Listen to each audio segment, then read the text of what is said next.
two at bats now where he's had a good eye and is just been very, very patient. And he's been on base twice. Yeah, he's walked twice, drawn the count full both times. Long drive to left field. That's gone. A 3-run homer for Evan Bigley.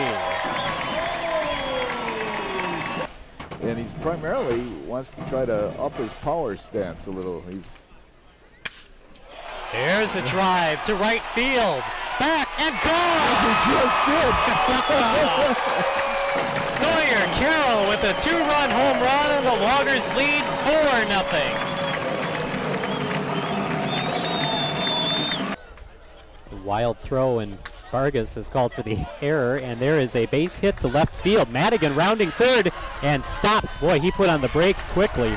And good thing too, because a strong throw from Thames would have had him at the plate. Yeah, he'd have been dead. He'd have been dead at the plate. That was, again, the ability of Thames is on the line all the way right to the plate. So back-to-back hits has put Sanchez on first and Madigan at third with 2 out. And Sammy Donabedian comes to the plate.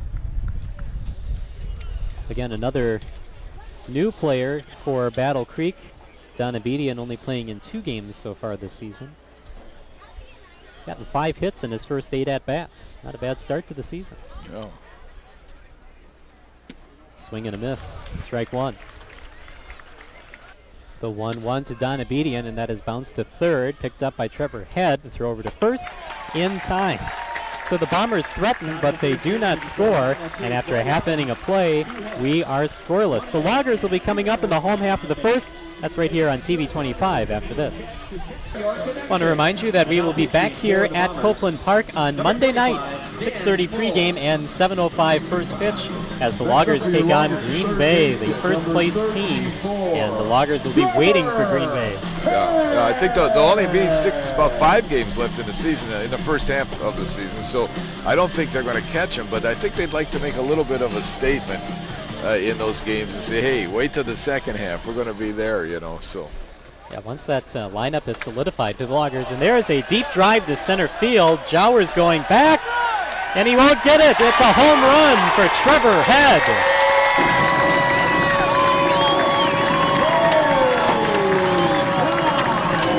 Well, they could bet they're wishing they would have let Britt in for one more batter now. Yeah. That was a long shot, center field, too. That is a rude welcome to Copeland Park for Dan Poles. The first pitch is driven to deep center field by Trevor Head, and the Loggers now lead 6-1. It's always harder to run against a lefty. That wasn't a serious move over there, but he almost looks like he could have a decent move to first. Yeah, his eyes are always on you. That one to left. And it's a fair ball. Jackson rounding second, making his way to third, and a stand-up double for Thames, as now runners at second and third for the Loggers. Hitting only .227, but 5 homers, which ties him with Meyer for the league lead, and 19 RBI, which leads the Loggers too. So. Yeah, just a single here will score 2 runs. Cheney ready, and delivers to Bigley, and there's the single. 1 run scores. Thames rounding third. He'll be sent home. Here comes the throw to the plate. Thames slides. He's safe. A 2-run single for Evan Bigley. 1-1 the count now to Evan Bigley with 1 down and runners at first and second. Nataro in relief of Justin Bean. And Nataro trying to get the final 2 outs of the inning. Swing and a miss. Big hack by Evan Bigley.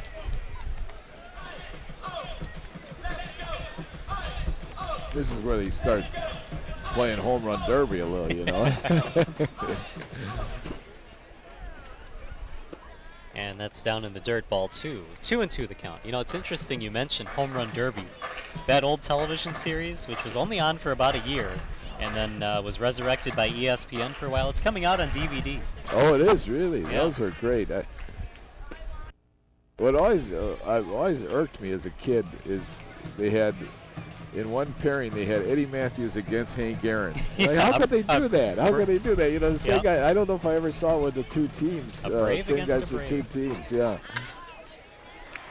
And that is a base hit to left field, and the bases will be loaded for Trevor Head.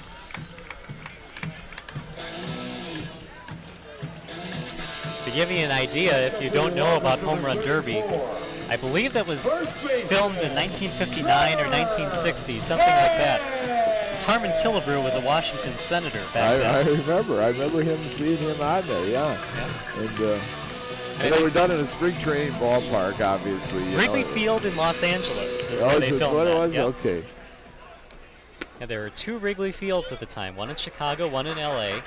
And the Wrigley Field in Los Angeles was chosen for that series because it didn't favor either a right-handed hitter or a left-handed hitter. The dimensions were the same. Yeah. Strike two. And of course, the show really, in many ways, spurred what goes on as part of the All-Star festivities now too, which is actually very, highly watched.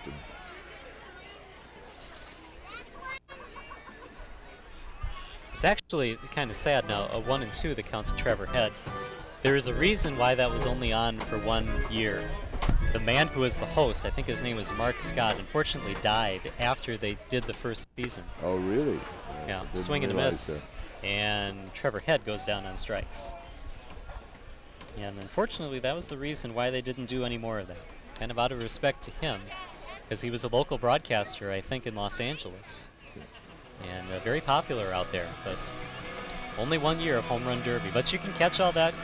Go to your favorite entertainment store and check that out on DVD. DVD, well, it certainly wasn't slick production by today's standards. I remember that. He had a pretty much just almost called like a radio guy, It'll be an awful lot of balls popped to shortstop, and stuff like that. Here's a pop-up third base side, but that will be out of play. Well, yeah, from the logger standpoint, this is a situation where you don't want to kind of hit yourself out one night. You just get all, and it is possible. I mean, you can actually get, I think, fatigue. Oh, we didn't have fatigue on that though. Dan Buchholz, a pinch hitter, home run! A grand slam for Buchholz.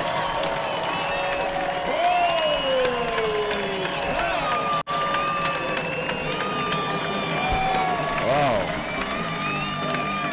That is amazing. Buchholz hitting for Trevor Coleman, coming off the bench cold, and he hits a grand slam. That was a line shot. Number 5.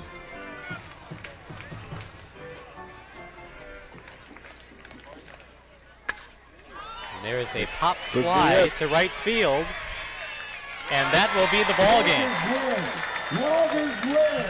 And the Loggers win by a score of 19-0. And we haven't seen a game like this from the Loggers in the few that we've done here, and actually this season. They've scored 20 earlier on this season, but the Loggers just dominating the first place Green Bay Bulldogs. They really did. I mean, that went laced to right field. That's a fair ball. Hits the wall. Carroll rounding first, heading to second. And a short throw will allow Sawyer Carroll to reach second base with 2 out. Down low again, ball 2. Yeah, he might be being a little careful. You do have first base open, although he's got to face a left-handed hitter and the next guy in Brett Jackson. There's no slouch. Are we sniffing an intentional walk? Perhaps. I don't want to predict. Stolen bases are the only thing I've had any luck on predicting so far. So. Takashima with a move over to second base. Nothing doing there for Sawyer Carroll. 2-0 now to White. That one is grounded, fouled, third base. There goes my theory on that one. And a called strike 3. White is down on strikes, and that will do it for the Loggers in the third inning. Just one hit, the double by Sawyer Carroll. No score after 3 innings of play here at the Lumberyard. We'll be back with more Logger baseball here on TV 25 right after this. Up high, ball 2. Hey, Logger fans, stay tuned. In the 5th inning, we will have a visit from the president of the Northwoods League, Dick Raditz Jr. will be joining us to ask him all about the first half of the Northwoods League season as we head toward the All-Star game on Wednesday. Good attendance here in lacrosse. Dick Raditz has to be happy about that. The Loggers are second in the league in attendance, averaging just over 3,000 fans a game. Grounded to first, high hop. And Tanner flips over to the pitcher, Takashima, for the out. That was a nice reaction. I mean, that ball hit something. And back here at Copeland Park as the Loggers lead 1-0 over the Battle Creek Bombers. Justin Barrientos here with Greg Hoffman. And we're now joined by Dick Raditz Jr., the president of the Northwoods League, and welcome to lacrosse. Great to be here. Wonderful night. Played a little golf this afternoon at the Lacrosse Country Club. Wonderful day. Well, we're almost to the All-Star break here in the Northwoods League. How have things gone the first half of the season? Oh, wonderful. 2 new teams, and, if anybody, I can hardly believe it, that we have an expansion team that wins the first half, and is going to be in the playoffs, especially, looking at their roster as we, came forth into the season. So it just fascinating that they've won the first half championship of the South.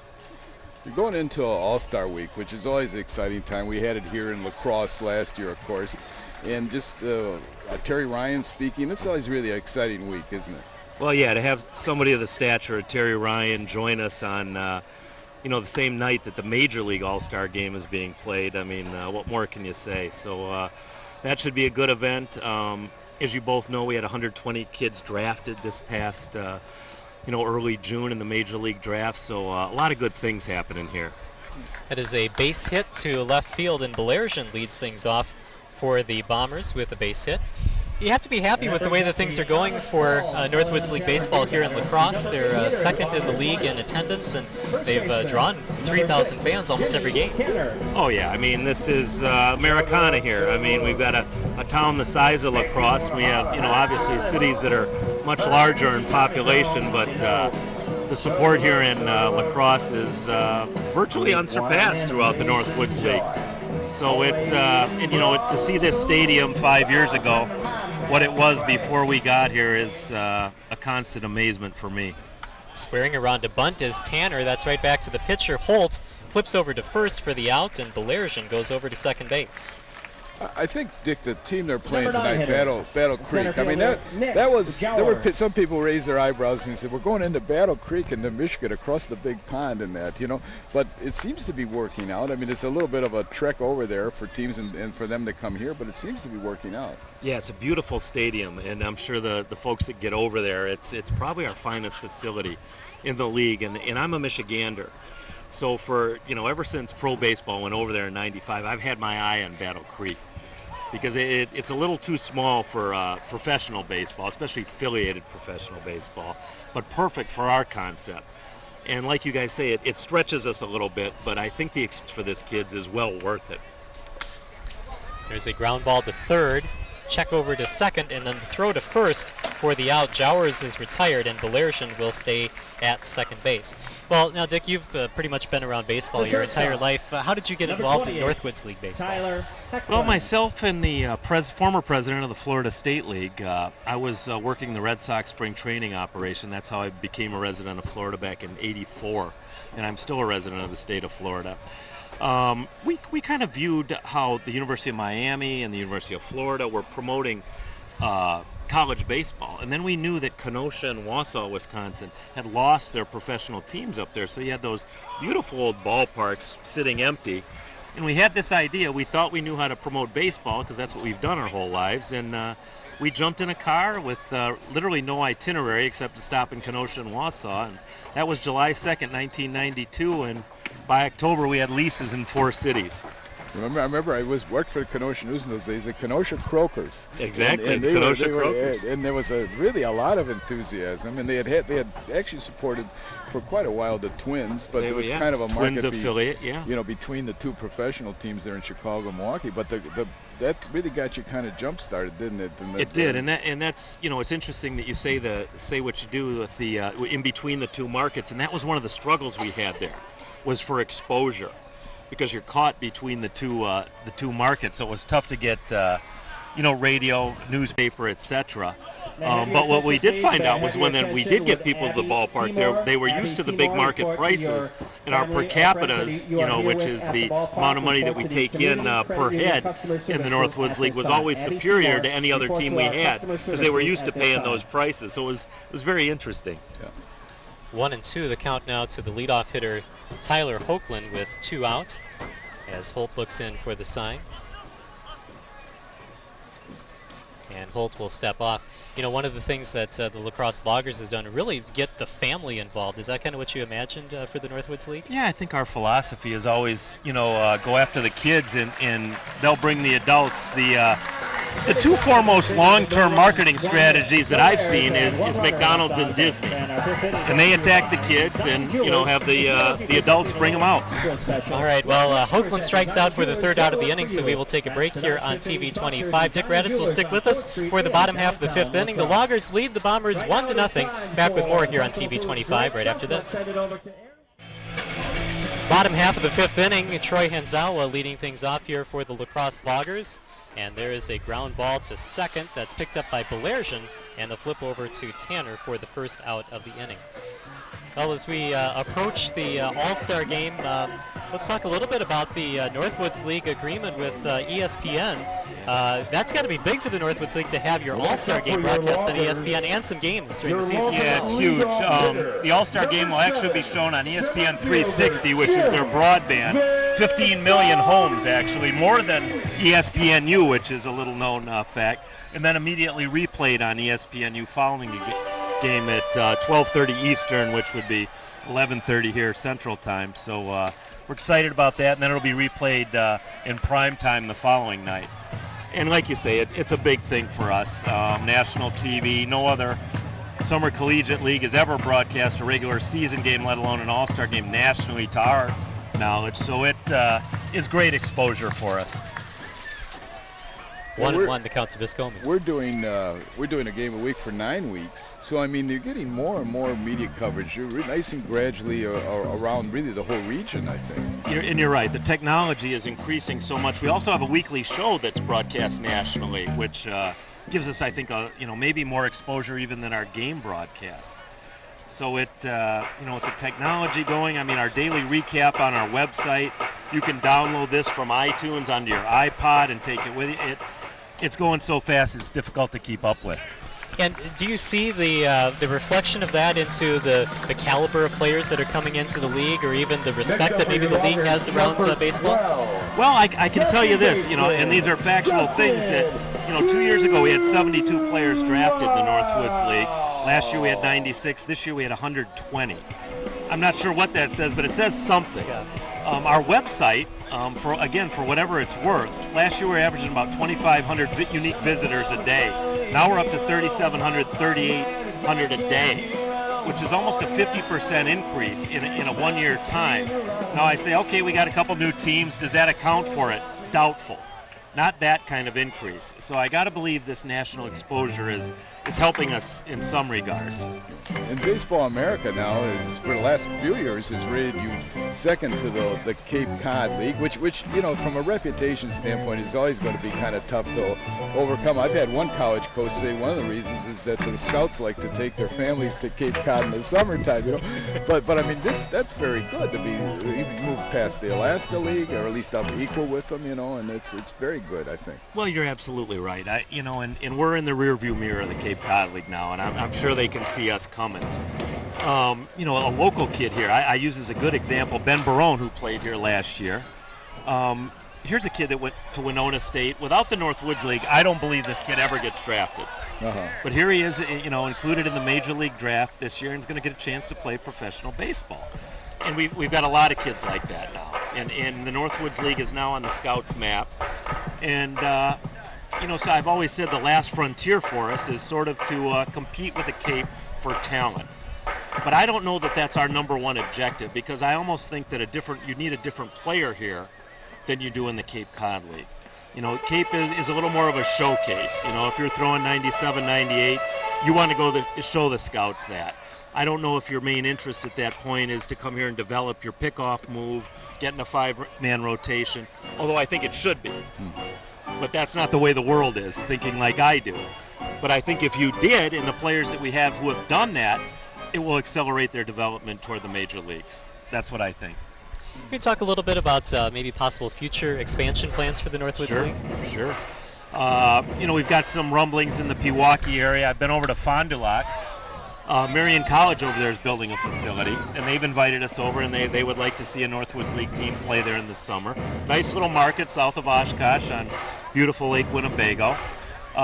Bismarck, North Dakota is just ripe right now for a franchise. I mean, I was out there 10, 12 years ago, and it was a little sleepy little town. Now it's like a boom town.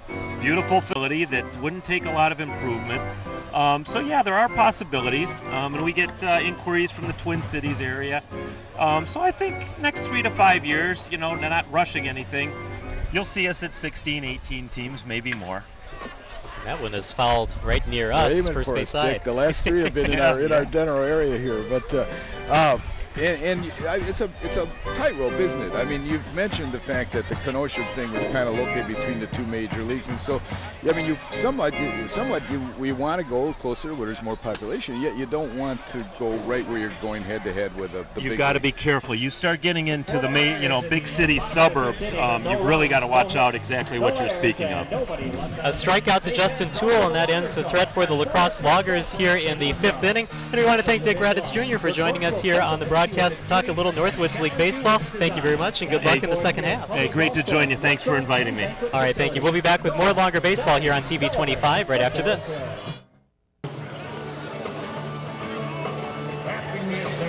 So Military Appreciation Night continues here at the Lumberyard, and of course we want to say thank you to all the troops that are overseas right now and to anyone who has served in our military. We're joined now by Bob Brenly, who comes back to join us again here on TV 25 during the Lacrosse Lager game. Welcome back to Lacrosse. Well, thank you. It's good to be back. A couple of off days, the Major League Baseball All-Star break, and I can't think of a better place to spend it. Well, we want to thank you especially for being here as the Home Run Derby is going on out in San Francisco, and you're here to catch some Northwoods League baseball. Yeah, last year the All-Star game, as you know, was here in Lacrosse. I got to come up and watch the Home Run Derby for the Northwoods League and the All-Star game. I know you had Dick Raditz on just a moment ago. Met him last year, got to know him pretty well, and this is just such a great experience for anybody that loves baseball or has kids playing baseball or has kids that may be playing baseball someday to come out here and get a look at the stars of the future. It's a great experience. What do you do during the All-Star break? Are you going to Mankato, or are you just kind of kicking back here with your son? We're going to kick back here a little bit. Apparently, initially I came up here to watch a ball game tonight and do a little fishing tomorrow, and what turned out to be a very casual fishing trip has suddenly turned into a huge competition. Several of the players and some of the host dads, and we're all going to go out tomorrow morning and do some fishing, and I imagine some money will change hands at some point tomorrow. Sawyer Carroll, Cole White, and Brett Jackson will all be coming to the plate here for the Loggers in this half inning, as Mike Takashima out on the mound once again for Battle Creek. 82 pitches, 51 strikes for Takashima as we start things here in the 6th inning with Sawyer Carroll at the plate. And Carroll will lace the first one to second, and that's an easy play there for Belergen for the first out. We'll talk a little bit maybe about the major leagues and how things have gone in the first half of the season for the major leagues, especially for the Cubs and the Brewers and the Twins, I guess. Well, the Cubs and the Brewers, you can't really mention one without the other, since they both play in the same division, and the Brewers have been having such an outstanding season, pretty much leading the division the whole first half. But the Cubs made some real nice strides in the last month of the first half and have snuck back into it and made it a little bit of a race. I think the second half is going to be tremendously exciting baseball for people in this area. I've run into a lot of Cub fans here tonight. I've run into even more Brewer fans, but I think it's going to be a great race. I think both teams are going to be there to the very end, and it should be an exciting summer here in the Midwest. When we talked to you last, I think you were the series in Chicago was just coming up, and of course the Cubs took 2 out of 3 and actually sent the Brewers off on what was not a great road trip then by doing that, and yet they failed a little bit in Pittsburgh. Pittsburgh's playing pretty hot baseball right now. Yeah, Pittsburgh kind of snuck up on the Brewers and the Cubs there at the end of the first half. The Cubs went to Washington and Pittsburgh, and the Brewers did exactly the opposite. They went Pittsburgh and Washington, so 2 weak teams for both teams to finish out with, and unfortunately for both of us, the Pirates got hot at just the wrong time. They took the last game against the Cubs, and I know they did well against the Brewers in that series as well. It's Major League Baseball. You know, these guys are the best in the world at what they do, and they may end up having a 100-loss season. Who knows what's going to happen? But on a given day, these guys, as we've seen out here in the Northwoods League, some days they look like little leaguers, and other days they look like big leaguers, and that's just the way baseball goes. Some days you get the breaks, some days you don't, and unfortunately I think both teams ran into the Pirates when they got hot. Well, our last game we had a 19-0 game a week ago, and since then the Loggers have scored about 6 runs total. So you're right. I mean, it's an up and down game. Well, I've always said anybody that says they're an expert at baseball, they don't know what they're talking about, because this is just it's a crazy game. You can't predict what's going to happen. There's no way to look into the future at a crystal ball and say exactly what's going to happen. You have to go play the games on the field. The ball takes some funny bounces sometimes. The umpires miss calls on occasion, and you never know what's going to happen. The last time we talked to you, Bob, your son was coming off a little bit of a head injury. How's he doing? He's doing very well. A huge thank you to the Loggers and the doctors that helped him out, the therapists that worked on him. He had some vertigo issues, some balance issues, but he's over that and back to playing once again and feels good. And I'm sure, like all these players in this league, they play just about every day. They're looking forward to their little bit of a break they have coming up too, but anxious to get back on the field after missing about a week of time. A 2-out walk to Brett Jackson keeps the inning alive, and now Evan Bigley will come to the plate for the Loggers, and a little conference on the mound with Takashima. The Loggers have a 5-game skid right now, and started the second half of 0-3. But can you ever figure out what goes on when a whole team can go into a slump at one time and then get hot at one time? How that happens collectively? You can ask Ozzie Guillen that question, because his White Sox have been in the slump almost the whole first half of the year.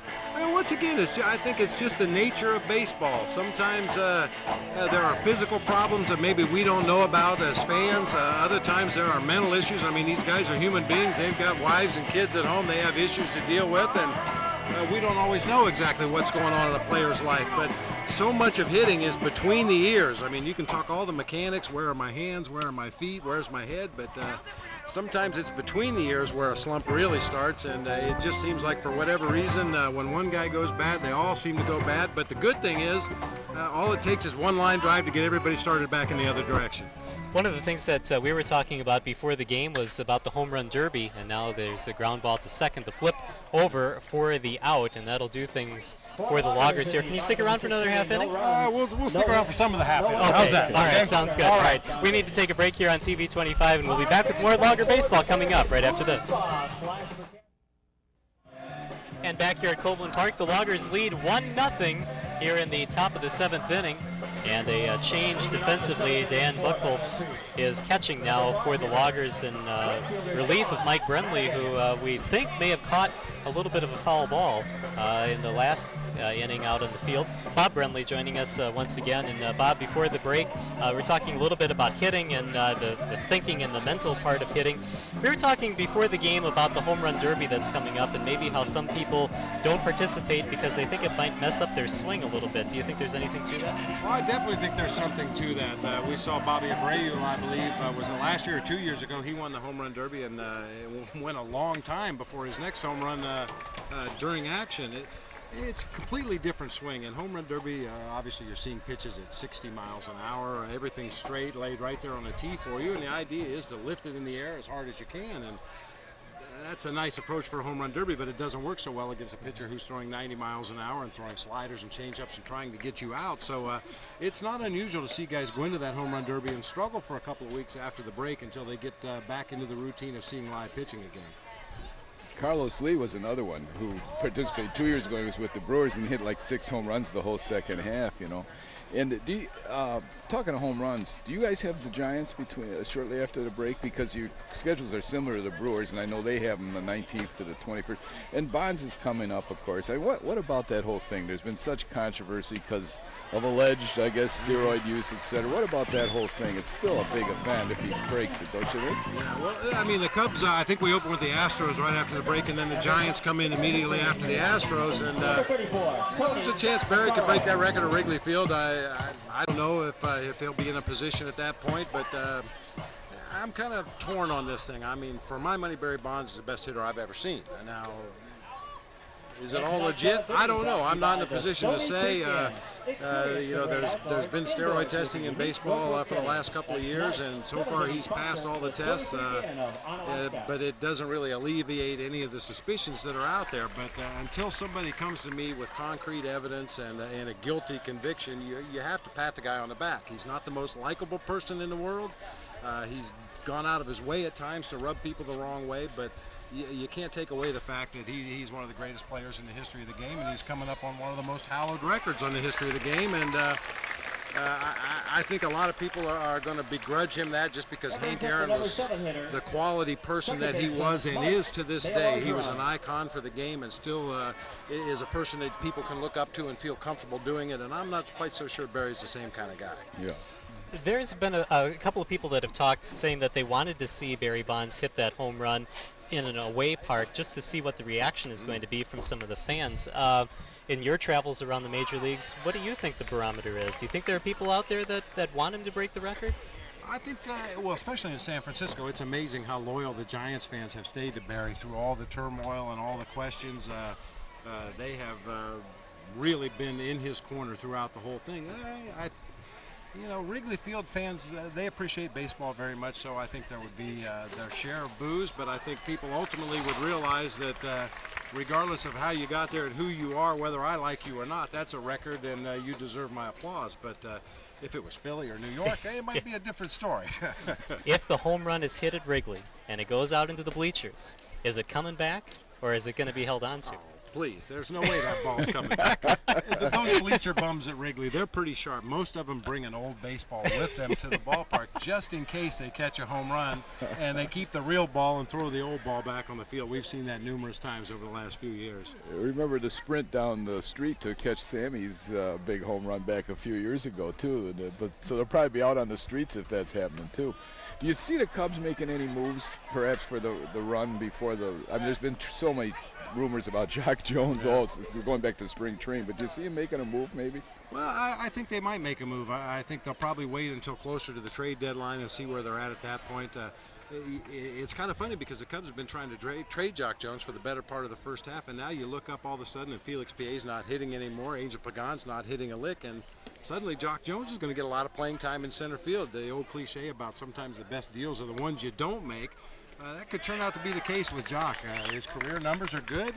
Every year he gets his 20 to 25 homers. He gets his 80 to 85 RBI. So because nobody has taken charge of that center field job with the Cubs, I think Jock Jones is probably the next guy to get an opportunity. Just quickly, your predictions for the playoffs. Any? You want to make any predictions right now, halfway through?